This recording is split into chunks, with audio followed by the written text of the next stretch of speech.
Howdy. So I'm going to be starting a new series for virtual or Foundry virtual tabletop. So I'm personally switching from Fantasy Grounds to this in the near future, potentially depending on my group. Um, but after downloading it last week and just playing around with it for the last week or so, I really like a lot of the features that are on it. I really like some of the automation that can be done. Um, especially with combat and some of the visual effects that could be done. But one thing I've noticed is that, especially since the community is still so small, there's not really a lot of tutorials of how to do a lot of things. So I figured I'd decide to start making a tutorial series of doing certain things, especially for making the process of DMing a little bit more automated.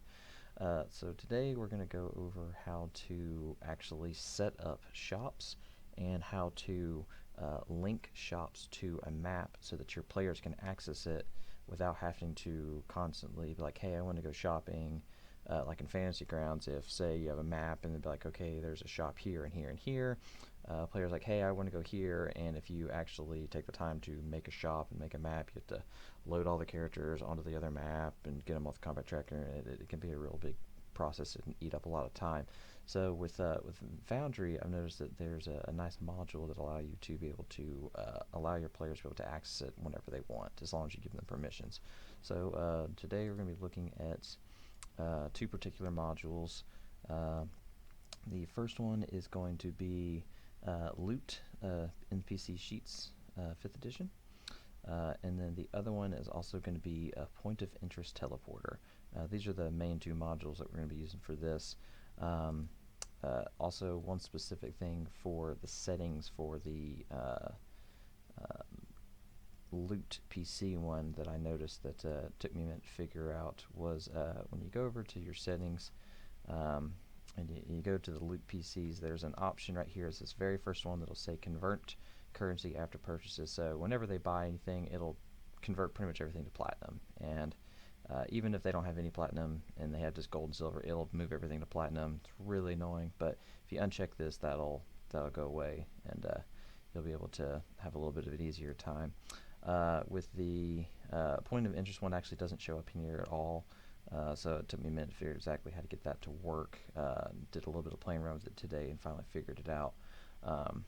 But once we do that, we'll get started. So this map here, this scene is just a shop. This is basically like an apothecary shop. So I just have it listed as file a shop. So the NPC already has some items in there for the parties to purchase. When you take anything from the SRD or any items that you create, you can drag into this. You can point an approximated value. You can adjust the values accordingly if you want to make them a little bit more.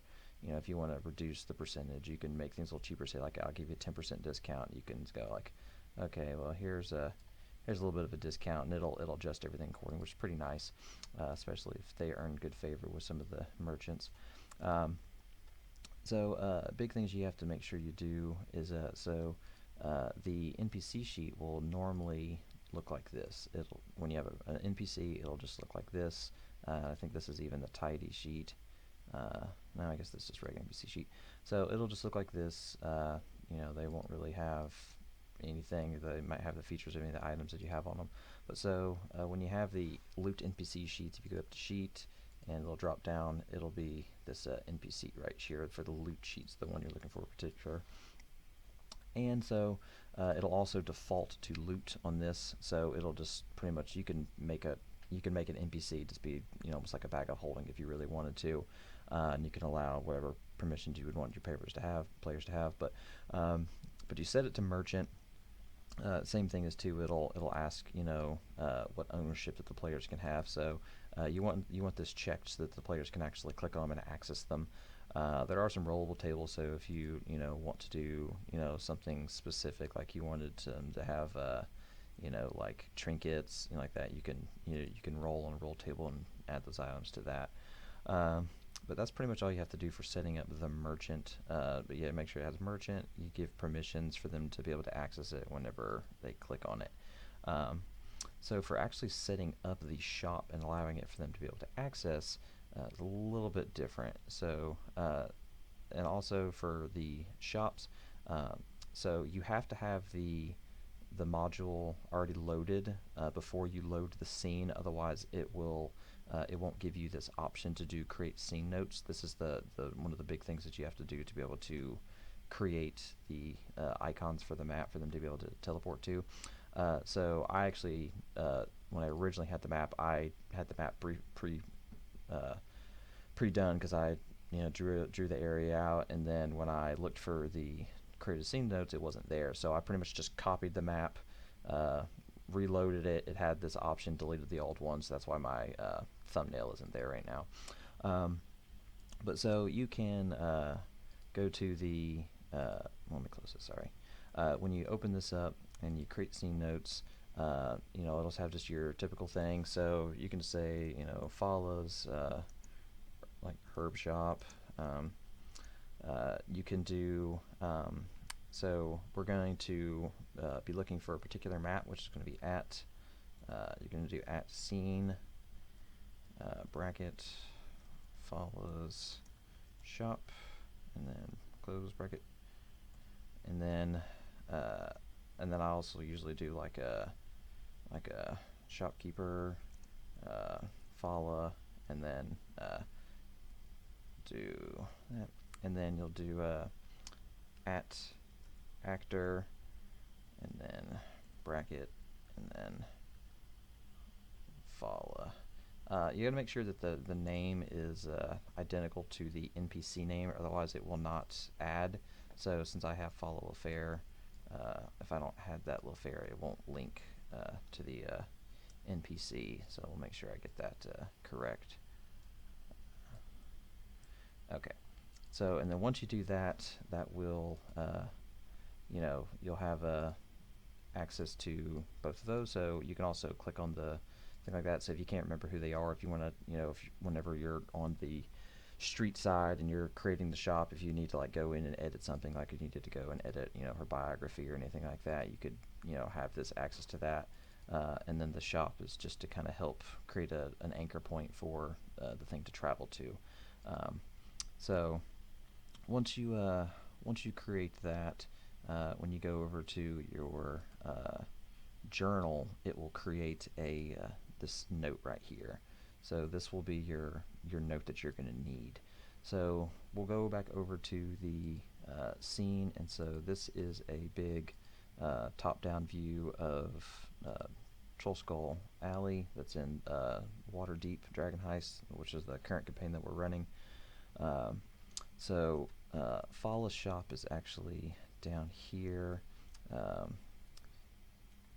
It is, I want to say, that's the bookstore. I want to say it's this one or this one. I want to say it's this one. We'll say it's this one. So what you'll do is you will go to your journal, and you will take Fala Shop, and you will drag it onto the street right here. It'll ask you to create an icon. I usually just use the village one to make it a little bit more consistent. Like every time an NPC sees it, this will be the one that they do, and that kind of helps keep it consistent. So that's the one that I typically always use. So now that you have the icon on the map for a player or for even the DM, like when you right click it, it will when you have the shop, you have to allow permissions. So you get to configure permissions, so you have to allow players. I usually set it to owner. Okay, it's being stubborn. It does this sometimes. Let's see. Don't do pin. Okay, follow shop. Yep. Okay. Where is the scene? So follow shop. Sorry. So you got to make sure when you go to the follow shop, and you go to when you're setting up the configuring it, you have to make sure that you check this check marked right here for that, and then you do, I set it to all players, and then navigation name, I always type in whatever the map's name is, shop, and then that will do that, and make sure you save at the bottom. Okay, and then alright, update map note. Okay, bugger, what are we doing here? So follow shop, configure permission, let's see, gotta make sure. Alright, so that's set, alright, configure all players, navigation trolls, and back to troll, and there it is. Sorry for the runaround, that was my fault. It's been a little wonky playing around that. I literally just learned how to do this today. So make sure that this map is set to navigation, a checked mark, so it allows them to be able to access it. It does not matter if this is set to GM or if that's set to player. I set it to GM so that way they can't mess with it too much. But you got to make sure that that check mark for the navigation is checked, otherwise it won't work. So for a player, when they come out to the shop, if they right click on it, it will have these three little options here. So for them to be able to actually go to the map, they would click on view scene, and I will actually demonstrate this on a player token. So I have a character right up here at the top. Oh, sorry, I'm in the one mode. So player here, he would come down, and you also have to make sure that you allow your players to be able to see the pins. So this has to be activated, so for them to be toggled. So I will log into a player and have them join so that they can see. Also, another thing you have to do, you have to make sure that the map that they're going to go to, that you preload your characters that are going to be on it. It doesn't matter where, I mean, I usually just kind of put them on the outside of the building, but they have to have a token on the map that you're going to put them on to be able to access the map later, which I really do like how in Foundry you can actually preload your tokens, especially if you know they're going to be entering in through, you know, this area on the map every single time. You can preload them at the top, so that way it doesn't mess with anything. And then opposed to Fantasy Grounds, anytime you move a token, it moves the character completely, so you would always have to drag and drop them from the combat tracker. So I really do like that feature, that you can kind of preload your character tokens prior to that. So, but once you have a character on there, so he's right up here at the top. Go back to Troll, have him out here out on the street. So for the player, there you go. So alright, so I gotta make sure, even for the player, they have to toggle, make sure the journal notes are seen, otherwise he won't notice it's there. So for the player, he's gonna see, hey, this is follow shop. So if he wants to go to it, so he would click view scene, and you can see like right here, so it shows that he's the player right here, the GM, he's on troll, and as soon as he clicks view scene, it's going to load follow shop and immediately take him to the shop. And so then he can go into the shop, he can open the door, go in and visit the old apothecary, and she can be at her desk, and he can go through her nice inventory of things and say, he's like, man, you know, I really needed a vial of acid, because who doesn't need a vial of acid? So when he goes and buys the item, so no active GM on your scene, they must be online at the same time to purchase. Okay, so let me load mine.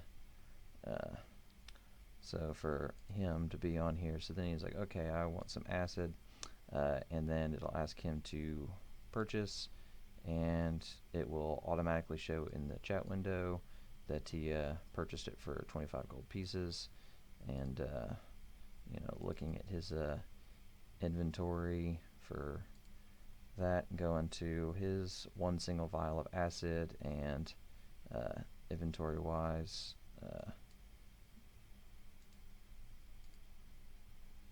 down here at the bottom, I have I think I changed his sheet, so he's got 135 gold pieces. So he had 160 prior, so some easy math there. Um, but it's a pretty nice way that you know, a person can say, hey, I really want to go over to the shop, and it saves you a little bit of time from having to constantly reload the shop back and forth, and then, you know, whenever you're done, you can go back to the sheet that they'll have their other character token was on, so that they can, you know, he was able to click right back to the troll to go and continue doing whatever he needed to. Especially if there's shops that you're going to go to constantly. So this is a nice little fun way to be able to save a little bit of time and having to constantly switch back and forth between maps, and save you a little bit of effort. Trying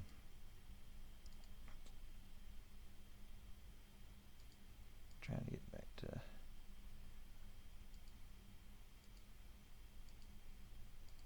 the journal entry. But yeah, so the biggest thing is you just got to make sure that these which of course you can't access anything when you're on this one. But even with the NPCs, so like for the character, they won't be able to click on the NPC. So especially if there's any data or anything you don't want them to see, they won't be able to access it. And so even though you create this you know, journal entry for them and allow them to be able to see it, they still can't really do anything. So they can't mod it or do anything if you got so many shifty players. But it still keeps it pretty private, and you can still hide and keep stuff the way you want to. I typically will also, when I do a store, I'll add the shopkeeper like that, and then I'll usually do whatever the description of the store is, I'll actually put it in the notes, so that way it kind of gives them, they're like, I don't really remember much about this shop, but you know, when you go to it, it'll allow them to kind of get a better feel for it. So, and then, you know, they can have you know, when they go and talk to whoever it is they're going to talk to, they can, you know, get what they need, and they don't have to bog you down constantly saying like, oh, hey, can you move me over here, or say, hey, I really want to talk to this person or do this. It saves you a little bit of time and effort. But this is just the first video that I'm going to do of this, you know, automated series. If there's certain add-ons that you're curious about, just send me a message in the comments and I'll go over them. I plan on going over especially combat. Combat was, for me, was the biggest one that I wanted automated. I hate having to click roll and do this over and over and over again.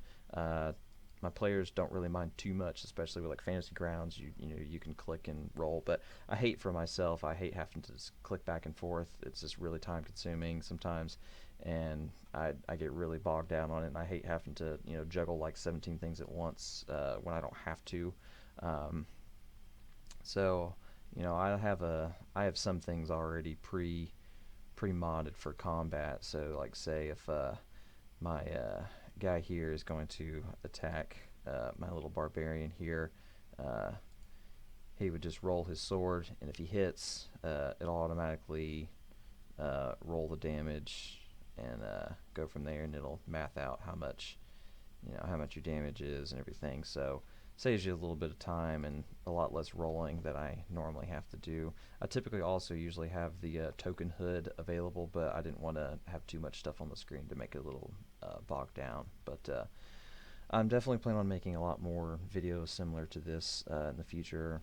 I may do another one tonight. If not, I'm going to do a couple tomorrow. But that should be about it in terms of, you know, creating a shop, you know, especially with, okay, so we'll look at the shop just a teeny bit more. So anytime you have the shop, you know, it's a merchant, and let me go back to the DM side. So when they have their shop and everything's open, you can go to any of the compendiums and add whatever you want to add to it. So if you say like, you know what, hey, you know, do they have any, you know, bags of holding that I can buy? And it's like, no, well, maybe in a week or so they might be able to buy one, or they can get a hold of one that you can buy. So then, you know, in a week or so you can, you know, add a bag of holding to the inventory for them to be able to purchase. So kind of keeps it fun, and being able to, you know, create some different things and make sure it's in merchant mode. And then biggest thing is with the player, it took me a second to figure out that if this permission thing isn't checked, they won't be able to access it all. they can click on it until they're blue in the face and nothing will happen. But I think that's going to about do it for this video. Like I said, if you have any other questions about certain things, just hit me up in the comments, and be more than willing to help with whatever I can. I have a friend of mine that's going to start helping with macros because I do not know how to do anything with JavaScript. So especially with me and doing automation, I do want to start learning how to do macros and things in the future. So that's definitely something I'm going to be learning in the future. But until then, y'all have a good day, and I'll see you in the next video.